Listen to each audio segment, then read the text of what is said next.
Ok, mais um programa de uvas e personalidades. Hoje com uma personalidade que eu já há bastante tempo queria trazer ao nosso espaço para apresentar àqueles que seguem o nosso programa. Tony Nájar. Historiador, podemos chamar cientista, ligado à perícia policial e também à parte que nos interessa aprofundar esse conhecimento, que é a ufologia e a investigação no campo. Tony Nájar. Tony, obrigado por teres vindo ao meu programa. Olha, eu que agradeço. Fico honrado com o convite. Para quem não conhece Tony Nájar, quem é Tony Nájar? Bom, eu sou um eterno curioso, desde criança, sempre fui mais curioso do que meus primos e familiares. Sempre gostei de mistérios em todas as áreas e leia sobre isso desde a infância. Isso, junto com a minha criação numa área rural, me levou a me graduar em veterinária, onde eu pude fazer também algumas pesquisas. Fiz algumas inovações em termos de intervenções cirúrgicas, criei algumas coisas que foram adotadas por meus professores na faculdade depois. E na ufologia eu sempre tive esse contato, fiz a minha palestra, a primeira palestra aos 14 anos, e tive um certo desvio da prática da ufologia a partir dos anos 80, e só reingressei a partir de 2005, quando houve um pouso de uma nave, dois pousos, aliás, na mesma noite, num sítio que a gente tinha em Antonina. A partir de então, fiz contato com alguns grupos de ufologia, acabei filtrando e permanecendo mais no grupo da revista UFO. Hoje eu faço parte de mais alguns grupos, mas naquela época somente nesse. E já no primeiro ano já passei a integrar o grupo de análise de imagens da revista UFO e passei a coordenar esse grupo, e junto com o Givaer, ele veio morar aqui em Curitiba, então eu convivi muito com o Givaer, convivo muito, e a partir disso passei a fazer também algumas pesquisas de campo, principalmente nos agroglifos, junto com o Givaer. O que me ajudou na ufologia é que eu também sou perito criminal há 28 anos, e dentro da perícia criminal eu me especializei, entre outras coisas, em fotografia forense. Tanto a parte de confecção das fotos, o entendimento da câmera fotográfica, a confecção de fotos técnicas e a revelação das imagens. Então eu compreendo todo o processo fotográfico. Isso me ajudou na análise das imagens, as quais eu venho fazendo já há 16 anos para a revista UFO. E como perito criminal, isso me ajuda na pesquisa de campo. Nos exames de locais de campo, eu tenho um know-how, uma expertise que me auxilia muito nessa questão de perícia de campo, de exames de campo, onde sobram vestígios, né? Locais de pouso, os agroglifos mesmo, né? Todas essas questões, para mim, se tornam um pouco mais fáceis por eu ter essa expertise. E nas entrevistas das pessoas, não é bem a minha área, mas como eu participo e acompanho várias investigações e converso muito com os investigadores e tudo mais, então eu também tenho um pouquinho de noção de que tipo de pergunta fazer, como fazer, que perguntas não fazer também, né? Tu estás num ponto, tu estás numa posição fulcral de uma investigação quando se fala de manifestação extraterrestre, podemos chamar assim. Sim. Tu estás num ponto fulcral, tu estás naquele ponto no fiel da balança, tu tens know-how, tens a parte técnica, a parte científica, estás num organismo que é especialista em filtrar a veracidade. Nesse sentido, já te sentiste de alguma forma intimidado a não revelar essas informações? Não. Na verdade é o contrário, né? Sempre o pessoal me incentiva realmente a expor e a esmiuçar essas informações. O que acontece, não vou dizer com frequência, mas acontece, que algumas pessoas descreem do fenômeno. E aí, por mais que a gente apresente provas, ela diz assim, você é especialista e você viu isso, mas eu não acredito. Ou seja, elas não acreditam a priori, apesar de se apresentar as provas. Talvez as pessoas tenham, sei lá, medo de que aquilo seja real, algum receio pessoal, algum bloqueio pessoal, e elas se negam a aceitar o fenômeno, apesar de eu apresentar de um modo racional, né? Eu tenho uma especialização em metodologia da ciência, que me ajuda a analisar e expor isso. Tenho um mestrado em gestão ambiental, então eu sei como analisar e sei como apresentar os fatos sem fantasiar, sem colocar a minha emoção naquele relatório, naquele parecer técnico. E apesar disso, por exemplo, no caso dos agroglifos, eu digo, olha, são quase 30 pontos que destacam um desenho autêntico, um agroglifo autêntico, de um agroglifo falso. E apesar de eu dizer, olha, tinha isto, a pessoa ainda diz, mas eu não acredito. Digo, bom, então se a tua questão é crença, aí eu não posso fazer nada. Eu te apresento os fatos. Você aceita os fatos ou contesta os fatos. Mas negar os fatos não dá. Há uma situação também, quando estava cá o Gary King, recebemos o Gary King há uns 5 anos atrás, uma das coisas que ele comentou em relação aos agroglifos, que podes então confirmar, na região de Inglaterra é tão frequente que os locais já ignoram ou já não dão grande importância. Isso. Essa postura é de credibilidade perante o que vem, é de aceitação, ou de alguma forma é essa desconfiança que tu comentas?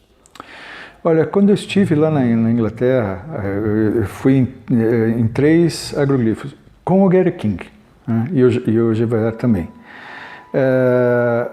Eu notei 2 coisas, mais de 2 na verdade, mas uma delas é que a sensação que eu tenho, uma sensação intuitiva, né, nos agroglifos aqui no Brasil, é um tipo de euforia. Lá, essa euforia me dava uma sensação de coisa antiga, como se eu entrasse num sítio arqueológico mesmo, aquela sensação de antigo, dentro do agroglifo, isto. A outra, eu comecei a fazer as mesmas medições e análises que eu faço aqui no Brasil, ou seja, meço, faço croquis, vejo a orientação das plantas e faço medições de campo eletromagnético, enfim, tudo que eu possa mensurar, tudo que eu possa extrair de informação daquela formação. E eu fazendo isso, várias pessoas me abordavam, lá, ingleses, né, diziam, o que você está fazendo? Eu dizia, eu estou analisando, estou medindo, né, estou estudando aqui. Mas por que você faz isso? Isso é para ver que informações eu extraio disso. Eles dizem, nossa, que interessante, que estranho. Eles não aprofundavam, eles achavam estranho aprofundar. Eles achavam intrigante o fenômeno. Mas por que ir além disso? Praticamente essa era a pergunta. E aí eu comecei a perguntar, né? Mas o que você acha que forma isso daqui? E a maioria deles diziam, isso é formado por elementais, não por extraterrestres. E testemunhei, vi em vários agroglifos, as pessoas indo ao agroglifo para meditar, levavam peças de cristal, crânios de cristal, sentavam em círculos, enfim, ficavam meditando e conversando sobre esoterismo dentro dos agroglifos, que é uma visão bem diferente daqui do Brasil. Então, o que eu acho é que lá eles têm um outro jeito de ver, né, esse fenômeno. Há influências celtas nessa passagem de mensagem, porque tu estavas a descrever que de alguma forma eles vão meditar após a formação do agroglifo. O agroglifo é um ponto onde se fez uma comunicação, é um canal aberto, que foi aberto e ainda está ativo. Na hora da meditação, eles vão entrar nessa onda de meditação para que talvez, de alguma forma, haja uma troca. de informação, de sintonia, de energia. Essa passagem, eles lá, tu sentes esses grupos ostracizados ou já há uma formação desses grupos como cultural, por isso é que eu falei dos celtas. Os celtas também tinham muito essa questão de haver locais, haver os menires, haver os monolitos, ou seja, havia locais de mensagem. Sim. Podemos dizer que essa mensagem passou dos monolitos para os agroglifos, houve um pulo tecnológico nessa cadeia de comunicação? Esses agroglifos na Inglaterra surgem muito próximos desses sítios arqueológicos, que lá tem dólmens, menires e tem muitos círculos. A gente conhece, Stonehenge. Stonehenge é é o mais famoso, lógico, mas não é o maior, né? Avebury, muito maior. Eu acho até mais interessante do que Stonehenge, em alguns aspectos. As pedras são maiores até. Tem o Círculo do Rei, também fui nesse outro também. Existem vários, na Escócia, dentro, na Inglaterra toda tem isso. E os círculos aparecem próximos, então pode ser que tenha este vínculo celta. Mas ele eu acho que ele passa pelas religiões antigas, né? Essa questão das pessoas irem lá fazer as meditações e tudo mais. E mais ainda, dos anos 70 para cá, houve um afloramento, um crescimento do esoterismo e desta resgate de religiões antigas, dos druidas, né? Eu também tive a oportunidade de ver um ritual druida dentro de um círculo de pedra, dentro do círculo do rei, eles chamam. E tinha um agroglifo próximo, por isso que eu estive lá. Então eles têm esse avivamento ou resgate da religião. E eu acho que isso está muito no inconsciente coletivo deles lá. Mas os círculos também são chamados círculos ingleses. Eles ocorrem no mundo inteiro há muito tempo. Por exemplo, um dos primeiros relatos que eu consegui coletar é de 815, quando o bispo de Lyon alerta o novo pároco da região de que as pessoas costumavam fazer rituais de fertilidade nos círculos que aparecem nas plantações. E também colhiam o trigo dali para fazer uma cerveja, uma beberagem qualquer, né, para rituais de fertilidade. E isso, o bispo dizia, isso é paganismo, então combata isso. Isso é um texto de 815. Que, aliás, o Gary King desconhecia. O pessoal associa de 1628, se não me engano, 1600 e alguma coisa, em que aparece também a mensagem do diabo ceifador, ou do demônio ceifador, né, que faria os círculos na plantação também. Mas veja, já é antigo, isso na Europa já surgia e nem chamava tanto a atenção. As pessoas dizem, isso aí ou é coisa da natureza, ou é coisa de paganismo ou demonologia. Mas ou alguma coisa. Uma banalidade.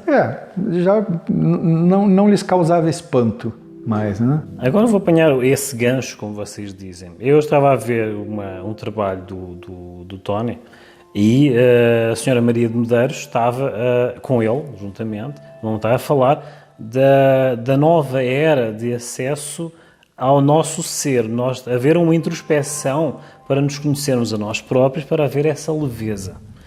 E eu presumo que isso foi há 4 anos atrás. Houve algo que presumo que foi já há 4 anos atrás. Fazendo essa ligação entre esses rituais dentro do círculo, dentro dos agroglifos como um ponto de ligação entre um ente superior, podemos dizer que de alguma forma, como tu dizias e a senhora Medeiros, para a pessoa tomar um autoconhecimento do seu poder de ser mais leve, há uma aproximação desses seres para passar essa informação? Ou seja, nós estamos a dirigir para o nosso próprio círculo para nós sermos mais leves ao tomar conta desse conhecimento? Ou seja, não é o agroglifo, não é o menir, não. É um conjunto de energias que, de alguma forma, nós estejamos a entrar em contacto com esse ponto em comum para sermos mais leves. Tu tinhas esse discurso há 4 anos atrás. Tu vês essa aproximação próxima? Essa informação que estavas a partilhar há 4 anos atrás. Tu vês esse destino, eu não digo destino como meta, acabou, não, como uma transição. Tu sentes a transição mais próxima? Sinto a transição mais próxima e vejo que existem mais de um caminho para que se chegue à iluminação, vamos dizer assim. Um deles é através de meditação, de esoterismo e espiritualidade. Não estou falando de espiritismo nem de religião, mas de espiritualidade. A espiritualidade é uma busca interna, pessoal, né? A religião é algo externo, né? É algo que alguém fala para você. A espiritualidade é algo que o teu interno fala para você. E existem coisas que são paradoxos que nos são colocados pela vida, que nos fazem refletir, né, e com isso crescer. A ufologia em si, ela começou, digamos, a ufologia moderna com os avistamentos, com quedas de UFO, abduções, avistamento de seres e tal. Uma coisa bastante física. Mas já nos anos 60, aqui no Brasil, já com o General Ochoa, ele já puxou isso para a paranormalidade, com contatos telepáticos, e há uma linha que segue isto. Lógico que houve algumas derivações que eu diria, não como deturpações, mas caminhos mais enganosos, em que acabaram entrando por uma área mais mística, né? E aí passam a ver alguns comunicantes através de canais como seres especiais, seres mitológicos. Seria um messianismo, né? Vêm esses seres como messias trazendo mensagens e tal. Essa é uma parte que eu não gosto. Eu acho que esses avatares, eu vejo as mensagens e é sempre a mesma mensagem. Porque o planeta está se degradando, porque vocês têm que evitar as guerras, e a mensagem é sempre essa. Não sai desse clichê.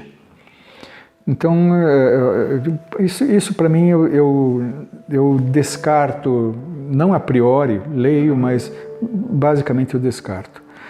Mas eu vejo o seguinte, o estudo da ufologia, passando aí para a psicologia, me fez ver que há um vínculo com a espiritualidade, né? Um vínculo muito forte. Tanto que aí eu fiz algumas palestras já sobre isso, mostrando que esse vínculo já vem de séculos, não é de agora, né? Porque a ufologia também já vem de séculos. E algumas pessoas ainda, se não a maioria, ainda tem relutância em, se não em aceitar, em compreender isso. O senso comum? O senso comum diz que a ufologia é física. E eu digo que a ufologia é mais espiritualista do que física. Ela se passa muito mais por lá do que nessas 3D aqui. Né? Entendi. Os agroglifos também.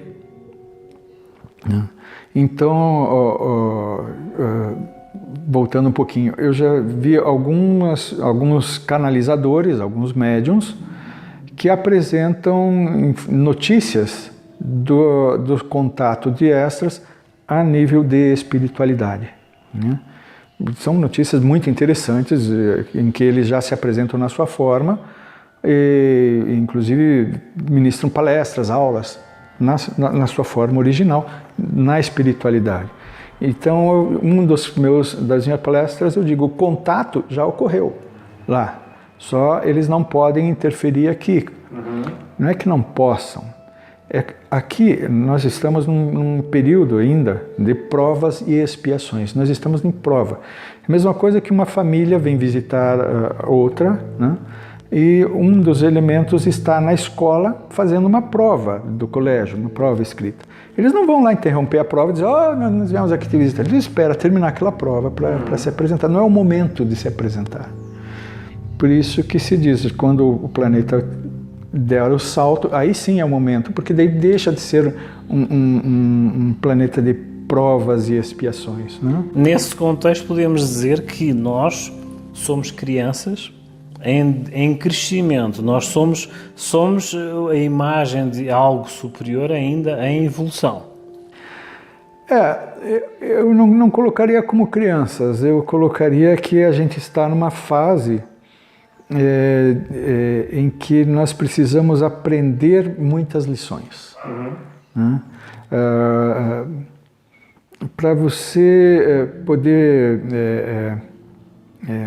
exercer uma profissão, você precisa passar por todo um treinamento. Para que a gente possa não perturbar uma comunidade mais evoluída, você tem que adquirir os hábitos daquela comunidade mais evoluída. Se você pegar um homem das cavernas e colocar dentro de um senado, por exemplo, ele vai sair dando pancada em todo mundo.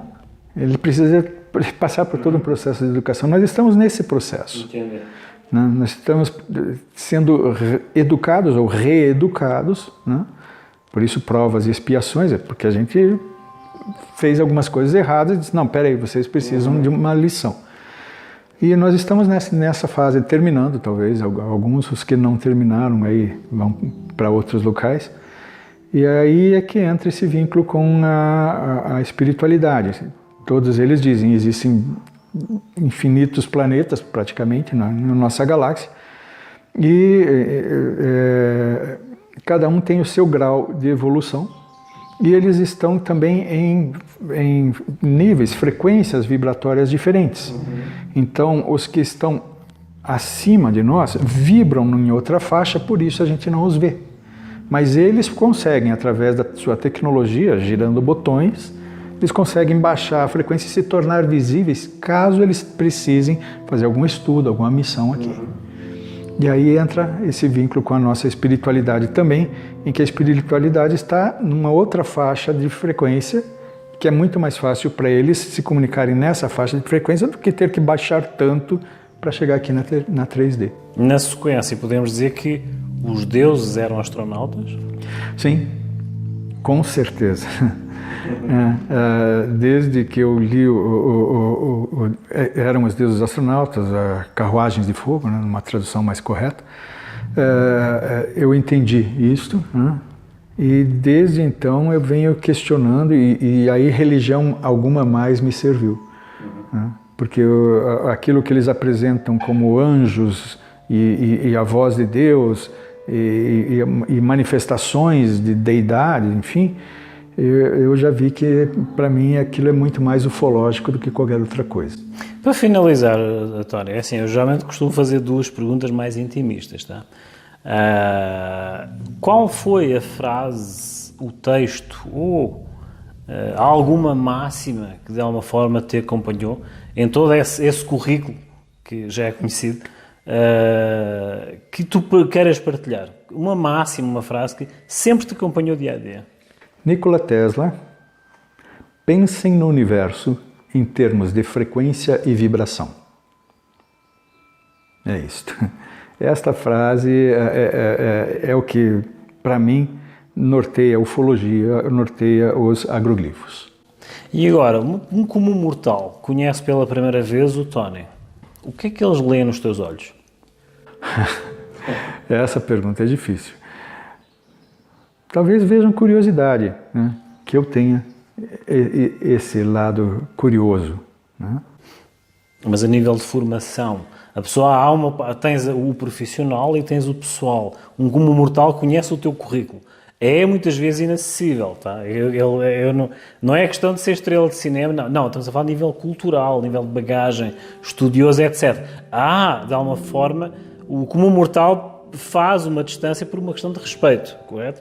Mas quando te crias essa proximidade, o que é que eles leem em ti? Veja, muitos colegas de serviço e fora também me chamam de mestre. Eu não gosto, eu me sinto um pouco incomodado com isso. Eu me vejo muito mais como um colega do que qualquer coisa como mestre. E eu acho que quando se supera essa barreira do mestre, né, dessa coisa do respeito, eu acho que sobra um coleguismo. É aquela coisa de fazer as coisas como parceiro, né? Não busco fazer as coisas com mestre, ou eu sou o superior, eu sou o que sabe. Eu sou aquele que aprende. Eu estou sempre aprendendo. Ou seja, como líder. Eu compartilho o meu conhecimento. Eu evito ser líder. Eu acho que todos têm o seu lugar de destaque. Eu não gosto muito de ter esse lugar de destaque. Eu acho assim, onde há um líder, há um rebanho. E eu não gosto do rebanho. Eu acho que todos têm um potencial para chegar lá, basta se debruçar, estudar, né? Então, eu não quero conduzir um grupo para chegar lá. Eu quero chegar junto com o grupo. Ou seja, ensinas o caminho das pedras, mas não os vais liderar. Propões que eles caminhem para eles próprios. Exato. Digo, olha, para passar por isso daqui, nós temos que fazer isso. Eu dou as ferramentas, né? Mas eu não gosto de ficar me destacando. Apesar de que destaca. Que é facto, o currículo já faz. É assim, a grandiosidade e a humildade neste grande senhor que é Tony Najjar, que tivemos o privilégio de ter connosco aqui no Uvas e Personalidades. Tony, as tuas redes sociais vão passar aqui em baixo, tá, no rodapé.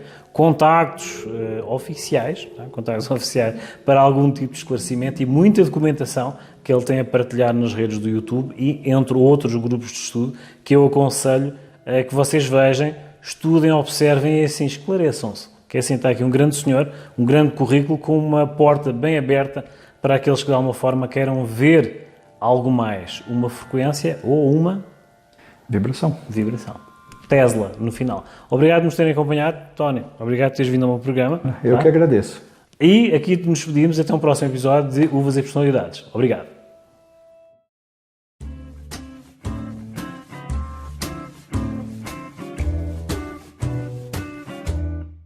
E então hoje, como sugestão, temos um herdade da Figueirinha Reserva 2019, um vinho regional alentejano do sul de Portugal, com as castas de Touriga Nacional, Alicante Bouschet, muito característica no sul de Portugal, a Syrah e a Cabernet Sauvignon. Na vinificação, podemos dizer que teve uma fermentação em lagares de inox com pisadores automáticos, com curtimentos de duração variável em função da casta. A temperatura de fermentação ronda os 28 graus, tendo um estágio curto e parcial em carvalho francês. Apresenta uma cor rubi, aroma a frutos vermelhos, bem maduros. No paladar vamos encontrar tons de baunilha, tendo uma boa acidez e taninos suaves. Na sua harmonização iremos sempre propor a questão de pratos de carne e queijo, muito típico da gastronomia mediterrânica. É composto com 15% de álcool. Então foi a nossa sugestão desta semana. Até já!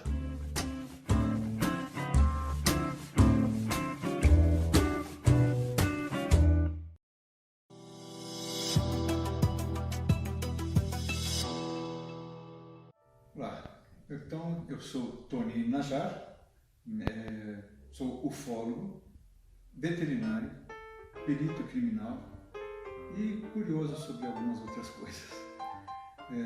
Vim aqui participar junto com o João Carlos nessa conversa bastante agradável e convido a todos a assistir esse programa.